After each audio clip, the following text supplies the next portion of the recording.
Buenos días, tardes ya. Mi nombre nuevamente Leonardo Gómez, hago parte del staff del Ministerio de Ambiente. Escuchando un poco también la presentación y el panorama que nos planteaba la doctora Calderón, se mueve uno como en esa frase que mencionaba Charles Dickens en su libro de Historia de dos ciudades, cuando decía la primavera de la esperanza y el invierno de la desolación, algo así, parafraseándolo un poco. Es lo que manifiesta Marco. Tiene uno grandes expectativas y pues se visualizan grandes retos. Quisiera yo, un poco retomando entonces los datos y las discusiones que se dieron previamente, preguntarles a los invitados, retomando los datos primero.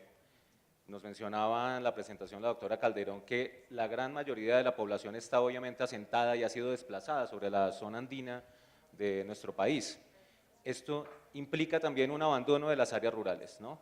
Teniendo en cuenta, obviamente, que acá nuestros expertos nos vienen a hablar de innovación, no necesariamente de los temas de ambiente, quisiera preguntarles, desde su experiencia, ¿cómo innovación y tecnología permitiría gestionar esa relación compleja en el posconflicto entre campo y ciudad, ¿no? Un poco, ¿cuáles son esas ideas que ustedes han podido ver desde su experiencia que nos permitirían tener unas nuevas luces en estos retos? No sé quién quisiera empezar.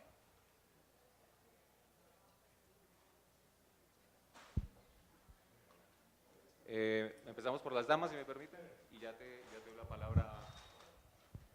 Bueno, mi expertise no es innovación, pero yo quiero trasladarle los retos que existen en los entes territoriales en este tema ambiental. Cómo administrar el medio ambiente de la forma más eficiente e inteligente.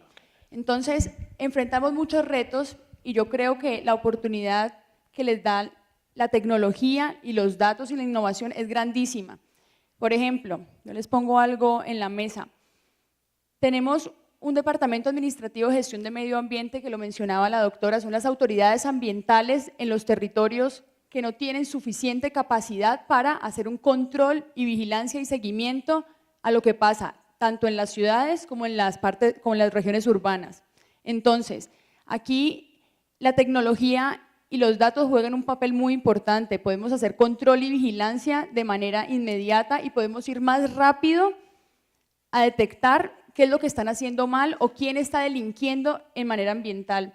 Y podemos pensar que en el posconflicto el gobierno nacional podría dedicar toda esa fuerza armada, todo ese ejército lo volcara hacia tener una respuesta inmediata a esas acciones delictivas. Ahora ya no podemos ser ejército en contra de la guerrilla, sino poder ser un ejército en pro de la naturaleza. Pueden afianzar esas fuerzas armadas, todo ese despliegue, toda esa cantidad de recursos que tienen ya instalados de las Fuerzas Armadas dentro de todo el territorio. Podrían llegar a ser, ya no tener un arma, sino tener de pronto lo que tenemos en otros países del mundo, en México, en Estados Unidos, son los guardabosques, guardaparques. Todo esto tenerlo fortalecido porque realmente parques nacionales naturales no tienen recursos, las autoridades ambientales los tienen, de pronto hay mucha corrupción y de pronto hay muchas cosas que mejorar y eso es parte de la institucionalidad. Y nosotros como estudiantes, porque me incluyo, y como las personas de a pie, utilizando estos medios de comunicación, estas herramientas tecnológicas, esas aplicaciones pueden llegar a tener el conocimiento de qué está pasando. Si yo sé que existe una política pública, si yo sé que tiene que haber una continuidad porque no es a 4 años o a 3 años, sino a 30 años, yo como estudiante, como población civil, puedo hacer un empuje a que las cosas se cumplan, a que no pasen desapercibidas. Si yo tengo la información a la mano, a medida que el sector público saque una política pública, le puedo hacer un seguimiento y puedo llegar a generar una presión para que las cosas se cumplan, porque es cierto, del dicho al hecho hay mucho trecho. Existe la política nacional, pero de aquí a que llegue a esos lugares recógnitos se demora mucho. Yo creo que la innovación, la tecnología, ese es el reto, a poder llegar desde la parte nacional, que yo veo que son preciosas las presentaciones, pero cuando vamos a la parte local es muy complicado. Gestionar recursos no es fácil por toda la tramitología, por los cambios del personal, entonces los retos son muy grandes y las aplicaciones y la innovación pueden ser una herramienta muy, muy importante para poder llegar a esa administración de los recursos naturales de manera eficiente y racional.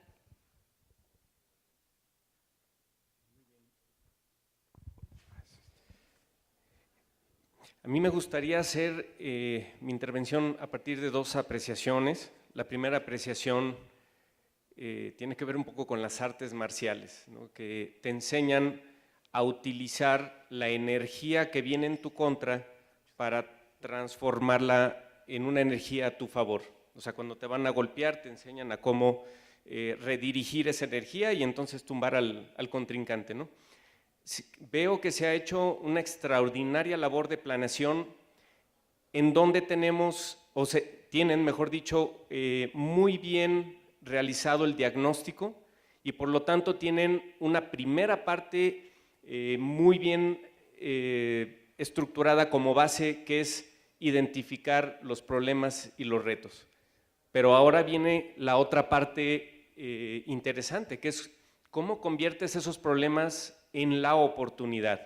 O sea, la creatividad y la innovación que se necesita para llevar las intenciones al campo de la realidad y donde efectivamente hay que ser objetivos, la sustentabilidad financiera es necesaria. No todo puede hacerse a partir de recursos de gobierno, no siempre son suficientes, de ahí que hay que analizar otras posibilidades de poder llevar el recurso necesario para que la sostenibilidad en una transición de estos espacios rurales sea una realidad. Y por eso mencionaba en la intervención pasada, que espero no se haya tampoco malinterpretado, pues que verdaderamente hay que analizar esa diversificación, se haya tampoco malinterpretado, pues que verdaderamente hay que analizar esa diversificación de vocacionamientos económicos que puedan dar esa sustentabilidad financiera a estos territorios.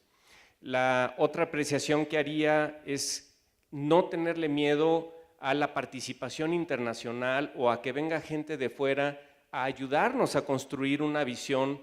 Si tú tienes, ellos no van a venir a hacer el trabajo por ustedes, el trabajo lo van a hacer ustedes, pero siempre pueden aportar una perspectiva diferente que puede ser tremendamente enriquecedora.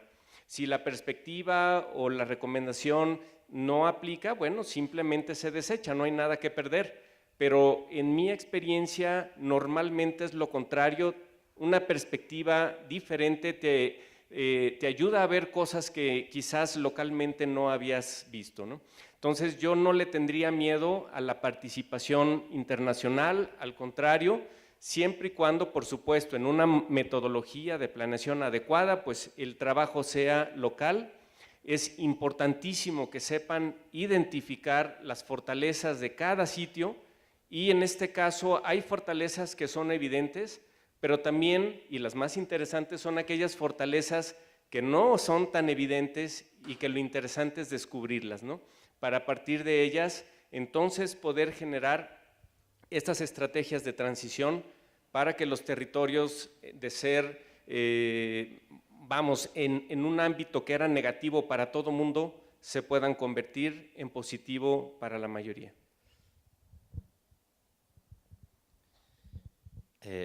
Yo he visto explotaciones de minería de oro legales o ilegales en muchos sitios, en Burkina Faso, en Perú, en el Amazonas, he estado allí. Yo nunca he visto una explotación de oro que dé beneficios a la región donde está el oro, el más mínimo, al contrario. Problemas sociales, problemas muy gordos de contaminación, de desestructuración de las estructuras que mantenían una región. Más que nada los beneficios de las fiebres del oro los ves en Suiza, los ves en Canadá, nunca los he visto en el territorio. Quizás estamos ahora delante de otra... Yo a veces digo que las Smart Cities, la tecnología es ahora como una especie de fiebre del oro que quizás es mucho más atractiva porque no necesitas tirar cianuro al río, no necesitas hacer cosas así. La tecnología y hoy empieza y seguro que más adelante nos lo va a dar mucho más. Ves como pequeñitas empresas formadas por dos colegas de universidad o dos colegas de trabajo permiten crear empresas y generar negocios en territorios, pequeñas ciudades que antes era imposible que generasen esa riqueza y no han contaminado el río, no han cortado árboles, no han hecho nada. Solamente para para ponerlo en la mesa. Las fiebres del oro tenemos que moverlas. Hemos visto muchas fiebres del oro, nunca hemos visto que den un beneficio en el territorio. Tenemos que moverlas hacia otras cosas que nos permitan mezclar territorio y desarrollo económico. Y no lo destruyamos, porque una vez que lo destruyamos no nos queda nada. Eso es un sí o sí. Si destruimos la riqueza natural de un país, eso no vuelve. Eso lo hemos hecho en Europa, lo hemos hecho en un montón de sitios. Eso no va a volver. Vamos a hacer parques con etiquetas en los árboles, pero no bosques con recursos.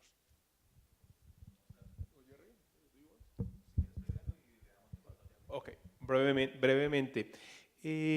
La tecnología puede jugar un papel fundamental. Esta mañana Luis Fernando hablaba sobre el registro multipropósito, creo que se llamaba, que tenía como tres elementos fundamentales.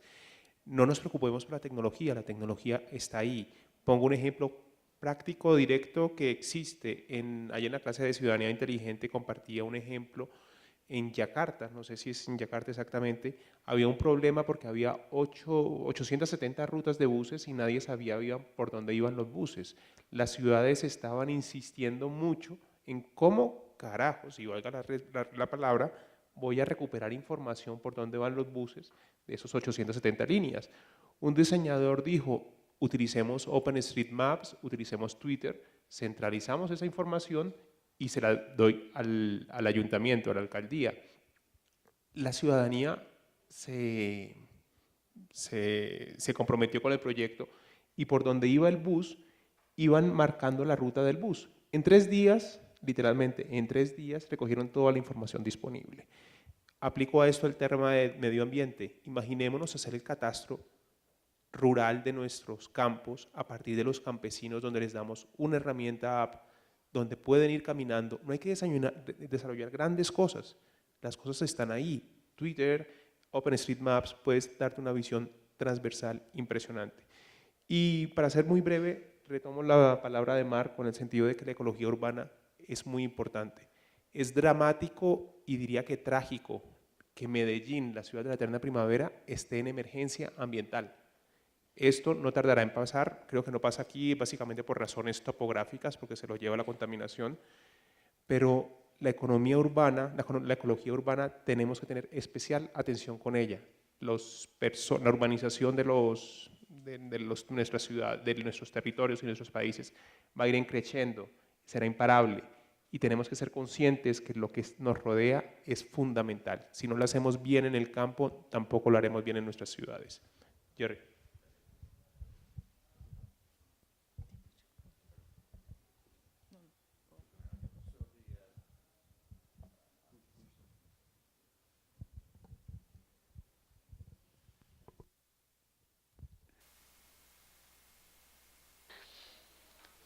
Gracias. Me gustaría dar por lo menos un ejemplo que conozco de África.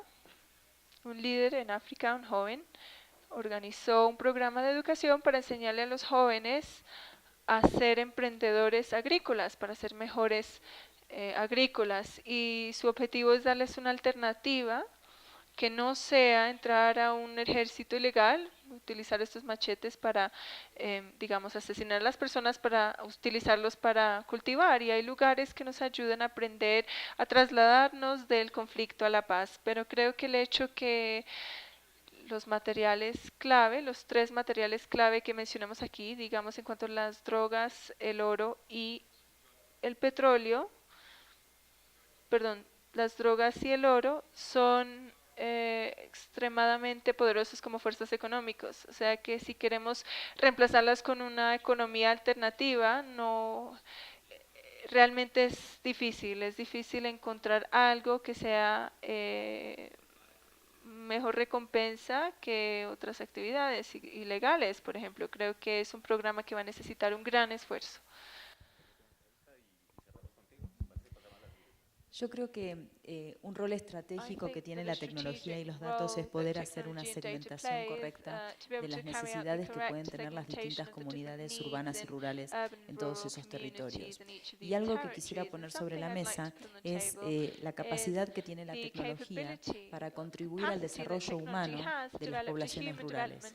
Y yo creo que algo que tendría que estar dentro de los planes estratégicos es planes para educar, para empoderar a todas esas comunidades rurales para que puedan desarrollarse por sí mismas a partir de nuevas actividades económicas. Yo quería terminar complementando lo que decías, y si es un reto muy grande, pero hay que tener en cuenta que tenemos 42 millones de hectáreas que se pueden trabajar en agroindustria. La agricultura, o sea, Colombia puede ser la despensa alimentaria y en la región Pacífico eso estamos tratando de implementar. Agroindustria, que se llama tener mango, tener piña, tener aguacate para poder darles un valor agregado y sacarlas hacia el Pacífico, que tenemos todo el mercado del mundo. Entonces, tratar de coger toda la región, toda esa parte que tenemos sin explotar. Cuando hablo de explotar es en recursos, es en agronomía o agroindustria, que realmente y darle un valor agregado a todo eso que se puede implementar. Ahí está la solución. Solamente hoy salió un especial, o esta semana, de la revista Semana, justamente de eso, de agroindustria, de cómo podemos convertir la región en lo que antes no podíamos ir a la parte rural y puede que sí teníamos unos problemas de reforestación, pero también tenemos muchas partes que no se hacía nada. Entonces cambiemos la reforestación por los cultivos lícitos, les damos un valor agregado y los sacamos. Eso es innovación. Y si queremos que las personas no se vengan a las ciudades, tenemos que innovar en prestar unos servicios públicos adecuados en estas regiones, construir barrios verdes en las regiones, no sacar políticas para construir casas y que no nos importe cómo van a ser construidas, que nos importe también el sistema de riego que van a tener, el cultivo de esas diferentes alternativas que se están proponiendo. Entonces existe una posibilidad muy grande de articulación y la innovación juega un papel muy importante. Vías terciarias también son muy importantes articular ahí. Entonces yo creo que Colombia, esa riqueza que tiene en medioambiental, puede ser un gran despliegue para que después de este postconflicto, o es más, en este momento podamos implementar. Damos paso a Simón, cerramos este bloque, hacemos la siguiente pregunta y les pediría entonces unas intervenciones muy concretas para la siguiente y cerramos y finalizamos el segmento. ¿Qué les parece? Muchas gracias. Muchas gracias. Voy a tratar de ser breve, pero me parece importante pues, recentrar un poquito el discurso en el tema de ciudades, porque digamos, lo que ha venido pasando los últimos 20 años se traduce en lo que va a pasar en octubre en la conferencia Hábitat 3, y es que dejamos de hablar un poquito de vivienda y empezamos a centrarnos más en cada uno de los elementos de ciudad que tienen que ver con sostenibilidad.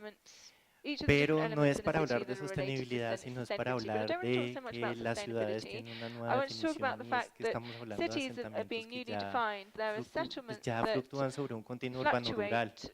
Entonces yo sí creo que primero una manera innovadora de atacar las ciudades es planear distinto, y pues el DNP tiene una política nacional urbana que es la que me imagino ya conocen, se llama el sistema de ciudades, que ha propuesto de manera feroz en Hábitat 3, y es un tema de la planeación no centradas a los municipios, sino centradas en la planeación supramunicipal. Y yo creo que eso ataca, digamos, en uno de sus grandes ejes, ataca el tema ambiental, porque es aprovechar el tema de las economías de aglomeración, de las aglomeraciones, en el sentido de que, listo, ataquemos los problemas de una manera coordinada, de una manera en que los municipios no se ven como unos entes territoriales abandonados, sino se pueden fortalecer a través de su unión. Y me parece que es vital en el tema de planeación. Ahora, innovar no es innovar por innovar. Innovar a veces, muchas veces requiere hacer las cosas bien o hacerlas como fueron mandatadas. Y ese es otro de los grandes ejes de lo que estamos tratando de construir en el DNP, y es hacer unos mejores planes de ordenamiento territorial. No son solamente planes que incluyan la visión supramunicipal, como ahorita la mencioné, sino son planes que que van a construir mejor, que se van a construir desde el territorio y que van a construir a través también de la construcción de capacidades, gente que entiende y que es consciente de lo que es la problemática ambiental en sus propios territorios. Entonces, eso por un lado quería mencionarlo, me parece muy importante pues, tener en cuenta que también estamos evolucionando en la planeación y ahora pues me detengo en una cosa muy pequeña que es a una escala un poco diferente y es el tema de las edificaciones sostenibles. Las edificaciones sostenibles es algo que es característico de las ciudades y que se ha querido abordar desde el DNP, pero es difícil justamente porque no contamos con los datos suficientes para hacer un diagnóstico comprensivo. O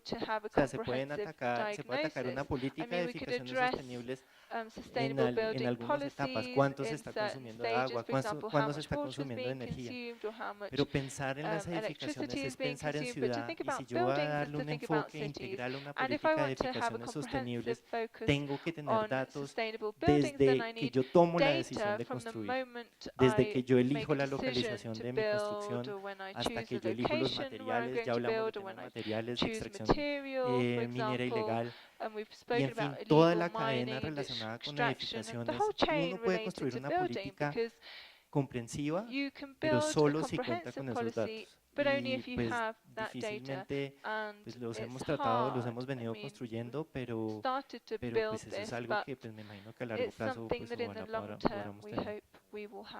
Muchas gracias. Quisiera ya cerrar el espacio con una pregunta y dos intervenciones muy cortas por tiempo, por supuesto. Y es este tema del conflicto armado, muchas veces al verse de lejos, lo veíamos en la presentación de la doctora Calderón de DNP, ella hablaba de unos elementos fundamentales para abordar el postconflicto, algunos de estos ordenamiento territorial, como ya lo mencionó Simón, otros gobernabilidad ambiental. Y quisiera centrarme en ese muy rápidamente. El conflicto ha generado unos esquemas de gobernabilidad sobre los territorios en donde han estado tradicionalmente ocupados por los actores armados ilegales, que imprimen una lógica distinta a la población allí asentada. Es decir, ellos no responden necesariamente a las leyes para la conservación, sino a las condiciones que establece el mismo actor armado ilegal. Pero en un escenario de posconflicto, sin estos actores probablemente ejerciendo estas presiones, la gobernabilidad regresa al Estado, a donde debería estar naturalmente. Entonces quisiera preguntarles, ustedes ya han hablado de algunos elementos muy interesantes sobre cómo fortalecer esos procesos, participación de las comunidades, concretar lo planeado en acciones. Oscar hablaba de la importancia de las provincias, de lo provincial en el conflicto, pero quisiera que me contaran o nos contaran a todos acá un par de elementos adicionales que ustedes consideran importantes para recuperar esa gobernabilidad de esos territorios que por supuesto es de donde salen los servicios que requerimos todos en las poblaciones que estamos, sobre todo en las grandes ciudades. ¿Qué par de elementos se les ocurrirían aportarnos acá en la discusión? Bueno, yo voy a ser muy breve porque creo que tanto en las partes, los territorios de posconflicto como en las ciudades, lo necesitamos, que es el tema de educación ambiental. Eso está claro. No hay educación ambiental. Que nosotros nos quejamos de lo que pasa en los territorios urbanos, perdón, en los rurales, y de pronto ellos no tienen la capacidad o la educación de responder a un cuidado del medio ambiente, pero nosotros en las ciudades tampoco. Entonces yo creo que uno de los retos más importantes es poder ver cómo con la innovación, con los medios de comunicación, los medios de la tecnología, podemos llegar a educar a estos territorios y también educar en las mismas ciudades. Porque el control y la vigilancia debería ser después de tener una política implementada de educación ambiental. Yo les digo, en Cali no existía una política de educación ambiental, se creó el año pasado, es una vergüenza. Cali, que tiene 3,5 millones de habitantes, pues imagínense cómo están los otros territorios. La gente no responde a no hay políticas y tampoco hay una implementación de estas políticas. Entonces me parece que es un punto muy importante que se debe pensar, a ver cómo llegamos con la innovación a este punto.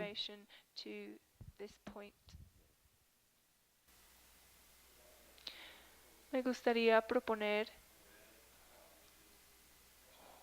un pensamiento, y es que si podemos trasladar el proporcionar servicios a las personas que viven en ese lugar, para no verlo como gobernabilidad o como un servicio que entrega el gobierno, sino que podamos evolucionarlo para que ellos mismos puedan proporcionar estos servicios. El uso de la internet, de los medios sociales, de tecnología, nos proporcionan diferentes formas de hacerlo, y si lo hacemos de esta forma podemos eliminarle la carga al gobierno e involucramos a los ciudadanos que quieren ser parte de la sociedad, y a la vez podemos incrementar la eficiencia de la entrega de los servicios y reducir los costos del gobierno. Puede ser un factor poderoso y radical, porque en gran parte del mundo el gobierno entrega los servicios. Muy brevemente, Jerry planteaba un elemento sobre trasladarle la responsabilidad al territorio. Voy a poner un ejemplo concreto y específicamente hablando de la agricultura. La Generalitat de Cataluña empezó un proceso sobre consumo de proximidad. El consumo de proximidad consiste en que capacita una serie de payesos, se llaman allá, de campesinos, para que por medio de Google Docs, no se está implementando nada más, Google Docs y una website, herramientas sencillas de website, el campesino es capaz de enviarme, cada domingo yo recibo un correo electrónico enviado en Google Docs con los precios de la remolacha, el apio, con productos de temporada que cultiva él o que por medio de la red que él tiene y que ha sido conformada por la Generalitat, intercambia. Él produce muy buena naranja durante una época y la intercambia con un vecino que vende muy buena alcachofa. El campesino que me vende, que se llama Jordi, yo lo compro los domingos, me trae carne ecológica, productos de proximidad y sin aditivos químicos. Hemos eliminado una barrera de intermediario, pero ¿qué es lo mejor? Que además de que yo como muy bien, el campesino le estoy pagando a él directamente, le estoy dando beneficios. De la misma manera que Jerry planteaba el ejemplo de la ID card en la India, que los recursos, en lugar de ir a un intermediario, van directo a ellos. Una herramienta creada desde el gobierno, con herramientas que ya existen, que está empoderando y que está enseñando a los campesinos, me está beneficiando a mí y está empoderando al campesino, cuidando el territorio donde viven.